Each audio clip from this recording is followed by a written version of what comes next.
Hi hello good evening, welcome back to my YouTube channel Netra Srinivas blog. ಯಾರೆಲ್ಲ ಇನ್ನ like ಮಾಡಿಲ್ಲ, share ಮಾಡಿಲ್ಲ, subscribe ಮಾಡ್ಕೊಂಡಿಲ್ಲ, ಪ್ಲೀಸ್ ಮಾಡ್ಕೊಳ್ಳಿ, ಸಪೋರ್ಟ್ ಮಾಡಿ ಅಂತ ಕೇಳ್ಕೊಳ್ತಾ ಇದ್ದೀನಿ. ಸೊ ಇವತ್ತಿನ ಬ್ಲಾಗ್ ಏನಂದ್ರೆ, ಆಲ್ರೆಡಿ ತಮ್ಲೈನಲ್ಲಿ ಎಲ್ಲರೂ ನೋಡಿರ್ತೀರಾ, ವರಮಹಾಲಕ್ಷ್ಮಿ ಹಬ್ಬದಲ್ಲಿ ದೇವಿಗೆ ಹೇಗೆ ಸೀರೆ ಉಡಿಸೋದು ಕ್ವಿಕ್ ಅಂಡ್ ಈಸಿಯಾಗಿ ಅಂತ ತೋರಿಸ್ಕೊಡ್ತೀನಿ. ನಾನು ಯಾವ ವಿಧಾನದಲ್ಲಿ ಕ್ವಿಕ್ ಆಗಿ ಸ್ಯಾರಿ ಉಡಿಸ್ತೀನಿ, ಹೇಗೆ ಬೇಗ ಆಗುತ್ತೆ, ಯಾರದೇ ಸಪೋರ್ಟ್ ಇರುತ್ತೆ ಅಂತ ತೋರಿಸ್ಕೊಡ್ತೀನಿ. ಬನ್ನಿ. ಕಡಿಮೆ ಐಟಮ್ಸ್ ಉಪಯೋಗಿಸ್ಕೊಂಡು ಬಳಸೋ ಅಂಥದ್ದು. ಹಾಗೆ ಜಾಸ್ತಿ ನಾವು ಸೇಫ್ಟಿ ಪಿನ್ ಯೂಸ್ ಮಾಡಲ್ಲ ಈ ಸ್ಯಾರಿಗಳಿಗೆ. ತುಂಬಾನೇ ಪಿನ್ ಎಲ್ಲ ಹಾಕಿದ್ರೆ ಸ್ಯಾರಿ ಹಾಳಾಗುತ್ತೆ, ಡ್ಯಾಮೇಜ್ ಆಗೋ ಚಾನ್ಸಸ್ ಜಾಸ್ತಿ ಇರುತ್ತೆ. ಹಾಗಾಗಿ ತುಂಬಾನೇ ಕಡಿಮೆ ಪಿನ್ ಅನ್ನ ಉಪಯೋಗಿಸ್ಕೊಂಡು ಬೇಸಿಕ್ ಸ್ಟಾರ್ಟಿಂಗ್ ಯಾರು ಫಸ್ಟ್ ಟೈಮು ಸ್ಯಾರಿನ ಉಡಿಸ್ತಾ ಇರ್ತೀರಾ ದೇವ್ರಿಗೆ, ಅವ್ರಿಗೆ ತುಂಬಾನೇ ಸುಲಭ ಆಗುತ್ತೆ. ಆ ತರ ಮೆಥಡ್ ಅಲ್ಲಿ ಹೇಳ್ಕೊಡ್ತೀನಿ ಬನ್ನಿ. ಹಾಗೆ ಚಿಕ್ಕದಾಗಿ ಚಿಕ್ಕವಾಗೆ ಹೇಗೆ ಉಡಿಸ್ಬೋದು, ನಮ್ಗೆ ತುಂಬಾನೇ ಸ್ಪೇಸ್ ಕಡಿಮೆ ಇದೆ, ದೇವ್ರ ಮನೇಲಿ ಮಾಡೋ ಅಂಥದ್ದು ಅನ್ನೋರಿಗೆ ತುಂಬಾನೇ ಯೂಸ್ ಆಗುತ್ತೆ. ಸೊ ನಾನು ಇಲ್ಲಿ ಹಾಲಲ್ಲಿ ಡೆಕೋರೇಟ್ ಮಾಡ್ಕೊಂಡು ಇಟ್ಕೊಂಡಿದ್ದೀನಿ ನಿಮಗೆ ತೋರ್ಸಕ್ಕೋಸ್ಕರ. ಬಟ್ ದೇವ್ರ ಮನೇಲಿ ಚಿಕ್ಕದಾಗಿ ನೀಟಾಗಿ ಹೇಗೆ ಉಡಿಸ್ಕೋಬಹುದು ಅನ್ನೋ ತೋರಿಸ್ಕೊಡ್ತೀನಿ. ಇಲ್ಲಿ ನಾನು 2 ಬಿಂದಿಗೆ ತಗೊಂಡಿದ್ದೀನಿ. ಈ 2 ಬಿಂದಿಗೆಯಲ್ಲಿ ಇಲ್ಲೊಂದು ಕಡ್ಡಿ ಕಟ್ಕೊಂಡಿದ್ದೀನಿ, ಮುಂದೆ ಇನ್ನೊಂದು ಕಡ್ಡಿ ಕಟ್ಕೊಂಡಿದ್ದೀನಿ. ನಾವು 2 ಬಿಂದಿಗೆಯಲ್ಲಿ 2 ಕಳಸ ಇಡಬಾರ್ದು ಅಂತ ಹೇಳ್ತಾರೆ ಕೆಲವರು. ಹೌದು, ಆದ್ರೆ ನಾನು 2 ಕಳಸ ಮಾಡಲ್ಲ. ಇದು ಎಂತಕ್ಕೆ ಇಟ್ಕೊಂಡಿದ್ದೀನಿ ಅಂದ್ರೆ ಹೈಟ್ಗೋಸ್ಕರ ಮ್ಯಾನೇಜ್ ಮಾಡೋಕೆ ಇಟ್ಕೊಂಡಿರೋದು. ಕೆಳಗಡೆ ದೊಡ್ಡ ಬಿಂದಿಗೆ ಬಂದು ನಾವು ಯಾವುದೇ ತರ ಕಳಸದ ಸಾಮಗ್ರಿ ಆಗ್ಲಿ, ನೀರಾಗ್ಲಿ, ತೆಂಗಿನಕಾಯಿ ಏನು ಯೂಸ್ ಮಾಡಲ್ಲ. ಫುಲ್ಲು ಬಂದು ಅಕ್ಕಿ ತುಂಬ್ತೀನಿ. ಇಲ್ಲ ಅಂದ್ರೆ ಗೋಧಿ ಬೇಕಾದ್ರೂ ಗೋಧಿ ತುಂಬ್ಕೋಬಹುದು, ನಿಮ್ಗೆ ಏನ್ ಬೇಕೋ ಅದು ತುಂಬ್ಕೋಬಹುದು. ವೆಯ್ಟ್ಗೋಸ್ಕರ ಮತ್ತೆ ಹೈಟ್ಗೋಸ್ಕರ ಇದನ್ನ ಯೂಸ್ ಮಾಡೋದು. ಇದು ವೆಯ್ಟ್ ಬರಬೇಕು, ಹಾಗಾಗಿ ಇದಕ್ಕೆ ಅಕ್ಕಿ ತುಂಬ್ಕೊತೀವಿ. ಇದಕ್ಕೆ ಮಾತ್ರ ಮೇಲ್ಗಡೆ ಇರೋ ಚೊಂಬಕ್ಕೆ ಮಾತ್ರ ನೀವು ಬೆಳ್ಳಿದು ಬೇಕಾದ್ರೆ ಇಟ್ಕೋಬಹುದು, ಚೊಂಬಾನು ಇಟ್ಕೊಳ್ಳಿ, ಬಿಂದಿಗೆನಾದ್ರು ಇಟ್ಕೊಳ್ಳಿ. ನಮ್ಮ ಮನೇಲಿ ಇದು ಅವೈಲೇಬಲ್ ಇದೆ, ನಾನು ಇದನ್ನೇ ಇಟ್ಕೊಳ್ತೀನಿ. ಸ್ಟೀಲ್ ಬಳಸಕ್ ಹೋಗ್ಬಿಡಿ, ದೇವ್ರ ಪೂಜೆಗೆ ಕಬ್ಬಣನ ಬಳಸಕ್ ಹೋಗ್ಬಿಡಿ. ಹಾಗಾಗಿ ನಾನು ಮರದ ಕೋಲನ್ನ ಕಟ್ಕೊಂಡಿರೋದು. ಈ ಮೇಲ್ಗಡೆ ಚೊಂಬಕ್ಕೆ ಬಂದು ನಾವು ಕಳಸಕ್ಕೆ ಮಾಡುವಂಥದ್ದು ನೀರು ಮತ್ತೆ ಡ್ರೈ ಫ್ರೂಟ್ಸು, ಮತ್ತೆ ಕವಡೆ, ಗೋಮತಿ ಚಕ್ರ, ಮತ್ತೆ ಚಿನ್ನ, ಬೆಳ್ಳಿ, ಒಂದೊಂದು ಕಾಯಿನ್ ರೂಪದಲ್ಲಿ ಏನ್ ಬೇಕು ಅವ್ರಿಗೆ ಏನ್ ಅನುಕೂಲ ಇರುತ್ತೆ ಆ ತರ ಹಾಕೊಂಡು ಹೋಗ್ತಾರೆ. ಅವ್ರ ಪದ್ಧತಿ ಹೇಗಿರುತ್ತೆ ಹಾಗೆ. ಹಾಗಾಗಿ ಇದಕ್ಕೆ ಮಾತ್ರ ನಾವು ತೆಂಗಿನಕಾಯಿ ವೀಳ್ಯದೆಲೆನೆಲ್ಲ ಇಡೋದು, ಕಳಸ ಮಾಡೋದು ಇದಕ್ಕೆ. ಓಕೆನಾ? ಇದು ಬಂದು ಹೈಟ್ ಪರ್ಪಸ್ಗೋಸ್ಕರ ಇಟ್ಟಿರೋದಷ್ಟೇ. ಇದು 2 ಕಳಸ ಅಲ್ಲ, ಸಪೋರ್ಟ್ಗೋಸ್ಕರ, ಹೈಟ್ಗೋಸ್ಕರ, ವೆಯ್ಟ್ಗೋಸ್ಕರ ಇದನ್ನ ಯೂಸ್ ಮಾಡ್ತೀನಿ ಅಷ್ಟೇ. ಮೇನ್ ಕಳಸ ಬಂದು ಇದೇ ನಮಗೆ ಪ್ರಾಮುಖ್ಯತೆ. ನಾನು ಇವಾಗ ನಿಮಗೆ ತೋರ್ಸಕ್ಕೋಸ್ಕರ ಇದಕ್ಕೆ ಏನನ್ನು ತುಂಬಿಲ್ಲ, ನಾನು ಹಾಗೆ ಇಟ್ಟಿದ್ದೀನಿ ತೋರ್ಸಕ್ಕೋಸ್ಕರ. 2ಕ್ಕೂ ದಾರ ಕಟ್ಟಿ ಕಡ್ಡಿನ ಇಟ್ಕೊಂಡಿದ್ದೀನಿ. ಬನ್ನಿ ಇವಾಗ ಸ್ಯಾರಿನ ಹೇಗೆ ಪ್ಲೇಟ್ ಮಾಡ್ಕೊಳ್ಳೋದು ಅಂತ ತೋರಿಸ್ಕೊಡ್ತೀನಿ.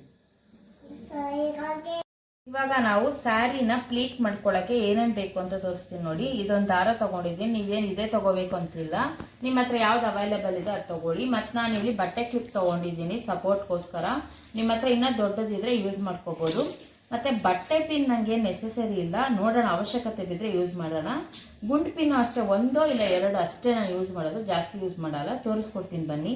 ಮೇಯ್ನ್ ಆಗಿ ಬೇಕಾಗಿರೋದಂದ್ರೆ ಮಾಮೂಲಿ ದೇವ್ರು ಗುಡ್ಸೋಂಥ ಸೀರೆ, ಈ ಕ್ಲಿಪ್ಪು ಸಪೋರ್ಟ್ಗೆ, ಆ ನಂತರ ಈ ದಾರ ಕಟ್ಕೊಳ್ಳೋರ್ಗು ಕ್ಲಿಪ್ ಸಪೋರ್ಟ್ಗೋಸ್ಕರ, ಸ್ಯಾರಿ ಹಾಳಾಗಬಾರ್ದು ಅಂತ ನಾನು ಈ ತರ ಈ ಪಿನ್ ಎಲ್ಲ ಯೂಸ್ ಮಾಡಲ್ಲ. ತೋರಿಸ್ಕೊಡ್ತೀನಿ ಬನ್ನಿ ಹೇಗೆ ಮಾಡೋದು ಅಂತ. ಈ ಸ್ಯಾರಿ ಬಂದು ಹೋದ ವರ್ಷ ವರಮಹಾಲಕ್ಷ್ಮಿಲಿ ದೇವಿಗೆ ಉಡಿಸಿದಂತಹ ಸ್ಯಾರಿ, ಅದನ್ನೇ ನಿಮ್ಗೆ ಇವಾಗ ಡ್ರೇಪ್ ಮಾಡಿ ತೋರಿಸ್ತೀನಿ. ಹೇಗೆ ಫೋಲ್ಡ್ ಮಾಡ್ಕೊಳ್ತೀನಿ ತೋರಿಸ್ಕೊಡ್ತೀನಿ ಬನ್ನಿ. ಈಗ ಸ್ಯಾರಿನ ಮಾಮೂಲಿ ನಾವು ಹೇಗೆ ಮಡ್ಚಕ್ ಬಿಡಿಸ್ಕೊಳ್ತೀವಿ ಆ ತರನೇ ಬಿಡಿಸ್ಕೊಳ್ಳಿ. ಬಿಡಿಸ್ಕೊಂಡ್ಬಿಟ್ಟು ನೀವೇನ್ ಮಾಡಿ ಅಂದ್ರೆ, ಇವಾಗ ಫಸ್ಟ್ ಈ ಎಡ್ಜನ್ನ ಫಸ್ಟ್ ಒಂದು ಫೋಲ್ಡ್ ಮಾಡ್ಕೊಳ್ಳಿ. ಈ ತರ ಹಿಂಗೆ ಫೋಲ್ಡ್ ಮಾಡ್ಕೊಂಡ ನಂತರ ಉದ್ದಕ್ಕೂ ಹೀಗೆ ಫೋಲ್ಡ್ ಮಾಡ್ಕೊಳ್ತಾ ಹೋಗಿ ನೀಟಾಗಿ ಅರ್ಧಕ್ಕೆ, ಕರೆಕ್ಟಾಗಿ ಸ್ಯಾರಿ ಅರ್ಧಕ್ಕೆ ನೀಟಾಗಿ ಫೋಲ್ಡ್ ಮಾಡ್ಕೊಳ್ಳಿ. ಸ್ವಲ್ಪ ಮಧ್ಯದಲ್ಲಿ ನನ್ನ ಮಗ ವಾಯ್ಸ್ ಡಿಸ್ಟರ್ಬ್ ಮಾಡ್ತಾ ಇರ್ತಾನೆ, ಅಡ್ಜಸ್ಟ್ ಮಾಡ್ಕೊಳ್ಳಿ, ಏನೂ ಮಾಡೋಕ್ಕಾಗಲ್ಲ. ಈ ತರ ಕ್ಲೀನ್ ಆಗಿ ಫೋಲ್ಡ್ ಮಾಡ್ಕೊಂಡ್ಬಿಡಿ. 2 ಮಡಕೆ ಮಾಡ್ಕೊಳ್ಳಿ, ಮಧ್ಯೆ ಕರೆಕ್ಟಾಗಿ ಅರ್ಧಕ್ಕೆ ಫೋಲ್ಡ್ ಮಾಡ್ಕೊಂಡ್ರೆ ಸರಿ ಹೋಗುತ್ತೆ ನೋಡಿ. ಎಲ್ಲಾನು ಈ ತರ ಫೋಲ್ಡ್ ಮಾಡಿ ಇಟ್ಕೊಂಡಿದ್ದೀನಿ ನಾನು ನೀಟಾಗಿ. ಇವಾಗ ನಾನೇನ್ ಮಾಡ್ತೀನಿ ಅಂದ್ರೆ, ಇದನ್ನ ನೀಟಾಗಿ ಹಿಂಗೆ ಇಟ್ಕೊಳ್ಳಿ, ಒಂದ್ ಸೈಡ್ಗೆ ಇಟ್ಕೊಂಡ ನಂತರ ಇದನ್ನ ನಾನು ಇನ್ನ ಒಂದು ಫೋಲ್ಡ್ ಮಾಡ್ಕೊಳ್ತೀನಿ. ಯಾಕಂದ್ರೆ ಪುಟ್ಟಿದಾಗೆ ದೇವಿಗೆ ಸೀರೆ ಉಡ್ಸೋದ್ರಿಂದ ಬಿಂದಿಗೆ ತುಂಬಾ ಚಿಕ್ಕದಿರುತ್ತೆ, ಕ್ಲೀನ್ ಆಗಿ ದೇವ್ರ ಮನೆಯಲ್ಲಿ ಬರಬೇಕು. ಹಾಗಾಗಿ ಇಷ್ಟು ಚಿಕ್ಕದಾಗಿ ಫೋಲ್ಡ್ ಮಾಡ್ಕೊಳ್ಳಿ. ನೋಡ್ತಾ ಇರ್ಬೋದು, ಫಸ್ಟ್ ಅರ್ಧಕ್ಕೆ ಫೋಲ್ಡ್ ಮಾಡ್ಕೊಂಡಿದ್ದೀನಿ, ಆ ನಂತರ ಮತ್ತೆ ಅರ್ಧಕ್ಕೆ ಫೋಲ್ಡ್ ಮಾಡ್ಕೊಂಡಿದ್ದೀನಿ. ಈ ತರ ಮಾಡ್ಕೊಳ್ಳಿ. ಸೊ ನೋಡ್ತಾ ಇರ್ಬೋದು, ಈ ತರ ಅರ್ಧಕ್ಕೆ ಫೋಲ್ಡ್ ಮಾಡ್ಕೊಂಡಿದ್ದೀನಿ.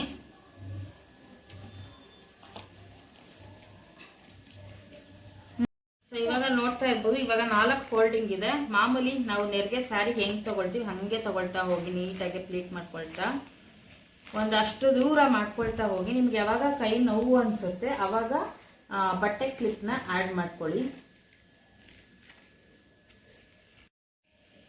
ಹಿಂಗೆ ನೀಟಾಗಿ ಪ್ಲೀಟ್ ಮಾಡ್ಕೊಳ್ಳಿ.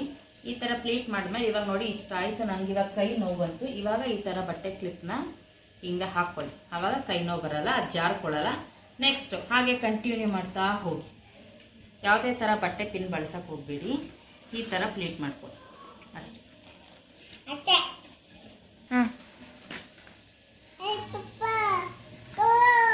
ನೋಡಿ ಆಲ್ರೆಡಿ ಸೀರೆ ಕಂಪ್ಲೀಟ್ ಆಗ್ತಾ ಬಂತು.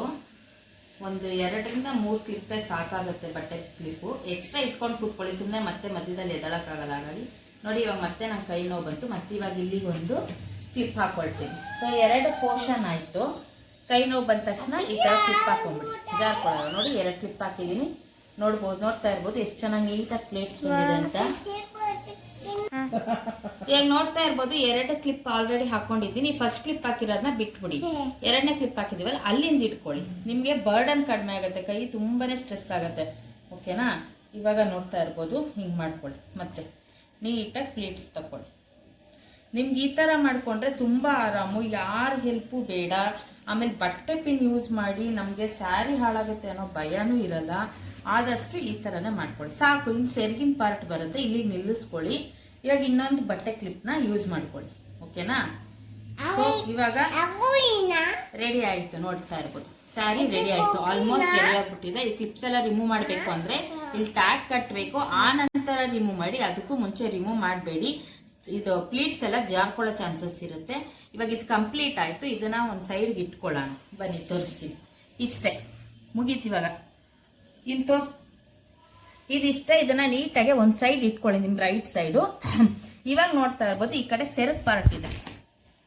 ಇವಾಗ ಸೆರಗ್ ಪಾರ್ಟ್ ಹೆಂಗಪ್ಪ ನಾವು ಮಾಡ್ಕೊಳ್ಳೋದು? ನಾವು ಮಾಮೂಲಿ ಸ್ಯಾರಿ ಉಟ್ಕೊಳ್ಳೋ ತರ ಮಾಡ್ಕೊಳ್ಳೋದ? ಇಲ್ಲ, ಆ ತರ ಮಾಡ್ಕೋಬಾರ್ದು ಇದನ್ನ. ಇವಾಗ ಇದಿದೆಯಲ್ಲ, ಇದು ಆಲ್ರೆಡಿ 4 ಫೋಲ್ಡ್ ಆಗಿದೆ. ಇವಾಗ ಇದನ್ನ ಬಂದು ಈ ಬಾರ್ಡರ್ ಎಷ್ಟಿದೆ ಅಷ್ಟಕ್ಕೆ ಮಾಡ್ಕೊಳ್ಳಿ. ಅಷ್ಟೇ, ಮುಗೀತು. ನೋಡಿ ಇಷ್ಟೇ ಸೆರಗ್ ಪಾರ್ಟ್. ಇದಕ್ಕೂ ಅಷ್ಟೇ, ನೀವು ಬಟ್ಟೆ ಪಿನ್ ಹಾಕೊಳ್ಳಿ ಸಾಕು. ಯಾವುದೇ ತರ, ಸಾರಿ ಬಟ್ಟೆ ಪಿನ್ ಅಲ್ಲ, ಬಟ್ಟೆ ಕ್ಲಿಪ್ ಅನ್ನ ಹಾಕೊಳ್ಳಿ ಸಾಕು. ಈ ಕಡೆಗೆ ಹಾಕೋಬಿಡಿ, ಜಾರ್ಕೊಳ್ಳಲ್ಲ. ಫಿನಿಶ್. ಸೆರಗು ಕಂಪ್ಲೀಟ್ ಆಯ್ತು, ಇಲ್ಲಿ ಪ್ಲೇಟ್ಸು ರೆಡಿ ಆಯ್ತು. ಓಕೆನಾ? ನೋಡಿ ಇವಾಗ ರೆಡಿ ಆಗಿದೆ. ಸ್ಯಾರಿನ ಉಡ್ಸೋಣ ಬನ್ನಿ. ಇವಾಗ ನೀವು ಇದೆಲ್ಲ ಕ್ಲೀನಾಗಿ ಒಂದು ಕೈಲಿ ಇಟ್ಕೊಳ್ಳಿ. ನೀಟಾಗಿ ಕ್ಲಿಪ್ಗಳನ್ನ ತೆಗೆದ್ಬಿಡಿ, ನೀಟಾಗಿ ಜೋಡಿಸ್ಕೊಂಡು.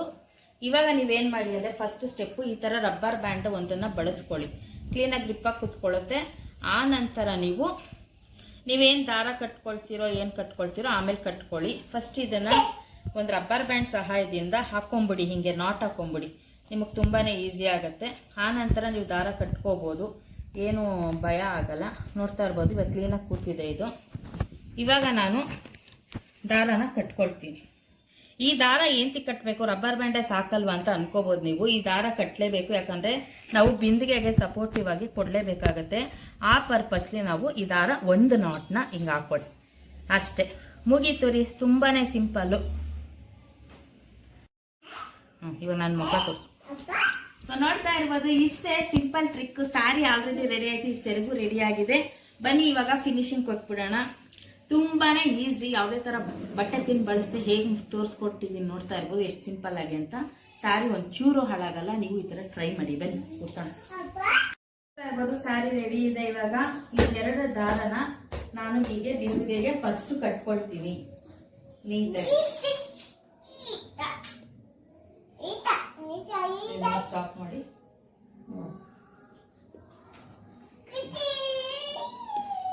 ಇಷ್ಟೇ ಮುಗೀತಿದು ಸ್ಯಾರಿ. ಮತ್ತೆ ಇವಾಗ ನಾವು ಸೆರಗಿಗೆ ಹಾಕಿರೋ ಕ್ಲಿಪ್ ಅನ್ನ ತೆಕ್ಕೊಳ್ಳಿ. ತೆಕ್ಕೊಂಡ ನಂತರ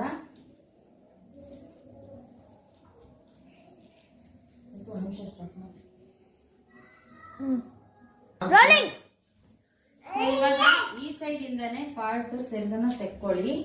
ತೆಕ್ಕೊಂಡ ನಂತರ ಕ್ಲೀನ್ ಆಗಿ ಹೀಗೆ ಬನ್ನಿ. ನೋಡಿ ಹೀಗೆ ಬಂದು ಮತ್ತೆ ಈ ತರ ಬನ್ನಿ. ನೋಡ್ತಾ ಇದ್ದೀರಾ ಫಿನಿಶಿಂಗ್ ಹೆಂಗ್ ಬಂತು ಅಂತ. ಇಲ್ಲಿ ಬಂದು ನಾವು ಕಾಯಿ ಇಡ್ತೀವಿ ಮತ್ತೆ ಮುಖವಾಡ ಇಡ್ತೀವಿ, ಕ್ಲೀನ್ ಆಗಿ ಫಿನಿಶಿಂಗ್ ಬರುತ್ತೆ. ತೋರಿಸ್ಕೊಡ್ತೀನಿ ರೀ. ಇವಾಗ ಗುಂಡು ಪಿನ್ ಸಹಾಯದಿಂದ ಇಲ್ಲಿಗೆ ಪಿನ್ ಮಾಡ್ಕೊಳ್ಳೋಣ. ಒಂದ್ ನಿಮಿಷ. ನೋಡ್ತಾ ಇರ್ಬೋದು, ಇವಾಗ ನಾನು ಗುಂಡು ಪಿನ್ ಬಳಸ್ಕೊಳ್ತಾ ಇದ್ದೀನಿ. ಇಷ್ಟೊತ್ತವರೆಗೂ ನಾನು ಯಾವುದೇ ತರ ಪಿನ್ ಬಳಸಿಲ್ಲ. ಇವಾಗ ನೋಡಿ ಗುಂಡು ಪಿನ್ನು ಹಾಕೊಳ್ತಾ ಇದ್ದೀನಿ. ನಿಮಗೆ ಸ್ಯಾರಿ ಮ್ಯಾಚಿಂಗ್ ಬೇಕಾದ್ರೂ ಹಾಕೋಬಹುದು, ಇಲ್ಲ ರ್ಯಾಂಡಮ್ ಆಗಿ ಹಾಕೊಳ್ಳಂಗಿದ್ರು ಹಾಕೋಬಹುದು. ಈ ತರ ಅಷ್ಟೇ, ಎರಡೇ ಪಿನ್. ಇಲ್ಲೊಂದು ಸಿಕ್ಸಿದ್ದೀನಿ, ಇಲ್ಲೊಂದು ಸಿಕ್ಸಿದ್ದೀನಿ ಗುಂಡು ಪಿನ್ ಸಹಾಯದಿಂದ. ಅಷ್ಟೇ, ಮುಗೀತು, ಕಂಪ್ಲೀಟ್ ಇವಾಗ ಸ್ಯಾರಿ. ಇವಾಗ ನಿಮ್ಗೆ ಈ ತರ ಪ್ಲೀಟಿಂಗ್ಸ್ ಬೇಕು ಅಂದ್ರೆ ನೀವು ಈ ತರ ತೆಕ್ಕೊಳ್ಳಿ. ಹೀಗೆ ಪ್ಲೀಟ್ಸ್ ಎಲ್ಲ